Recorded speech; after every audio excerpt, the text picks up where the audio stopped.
Mendoan menyatu dalam doa dan renungan dari Katedral Purwokerto Jumat 26 Februari 2021 bersama saya Romo Parjono.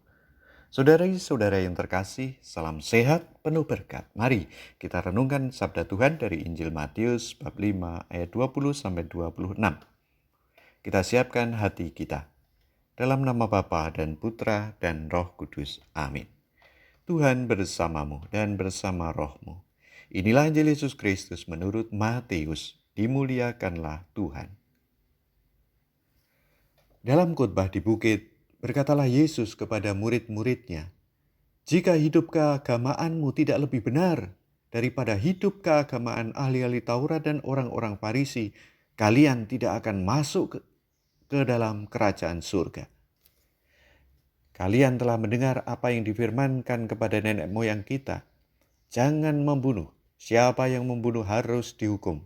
Tetapi aku berkata kepadamu, setiap orang yang marah terhadap saudaranya harus dihukum. Barang siapa berkata kepada saudaranya, kafir, harus dihadapkan ke mahkamah agama.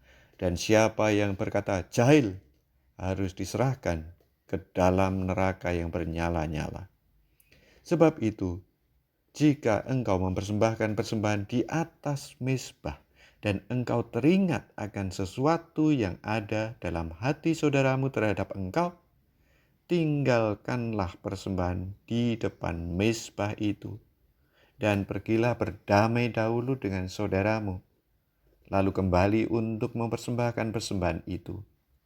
Segeralah berdamai dengan lawanmu selama engkau bersama-sama dengan dia di tengah jalan, supaya lawanmu itu jangan menyerahkan engkau kepada hakim dan hakim itu menyerahkan engkau kepada pembantunya dan engkau dilemparkan ke dalam penjara. Aku berkata kepadamu, sesungguhnya engkau tidak akan keluar dari sana sebelum engkau membayar utangmu sampai lunas."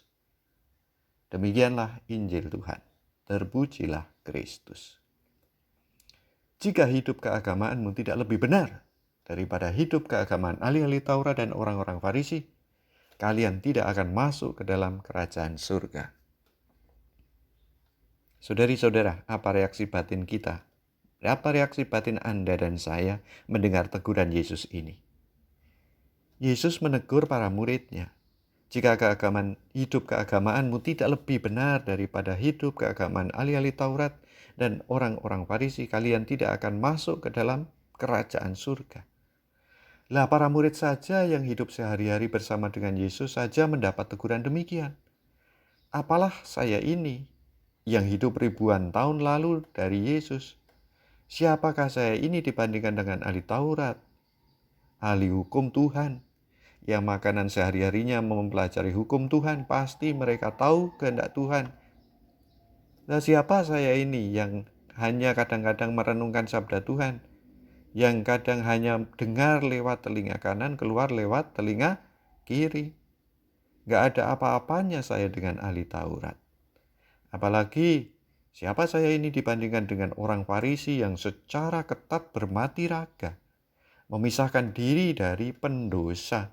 Mereka pasti suci, hidupnya dikurung, dipingit, dijauhkan dari hidup dosa.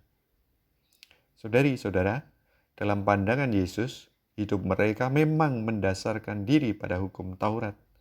Akan tetapi sikap dan perilaku mereka tidak memadai bagi Yesus. Bagi Yesus, hidup berdasarkan hukum itu adalah hidup minimal.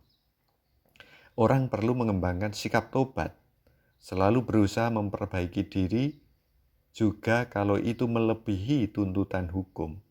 Misalnya, dalam masa Prapaskah ini kita yang berumur 14 tahun ke atas dituntut menurut hukum hanya pantang Rabu Abu dan setiap Jumat. Ini aturan hukum minimal. Kita perlu mengembangkan diri dengan pantang atas sikap perbuatan perilaku yang tidak atau kurang baik. Kita latih setiap Jumat syukur-syukur setiap hari. Kita latih untuk tidak mengatakan pada orang lain sebagai kafir, kamu jahil, bodoh. Kita kembangkan sikap pengampun dan maaf. dan menjauhkan diri dari sikap mudah marah pada sesama, meski kadang-kadang menjengkelkan dan mengganggu kita. Marilah berdoa.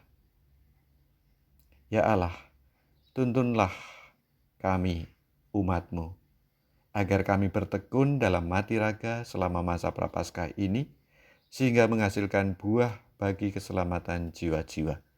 Demi Kristus, Tuhan kami. Amin. Tuhan bersamamu dan bersama rohmu.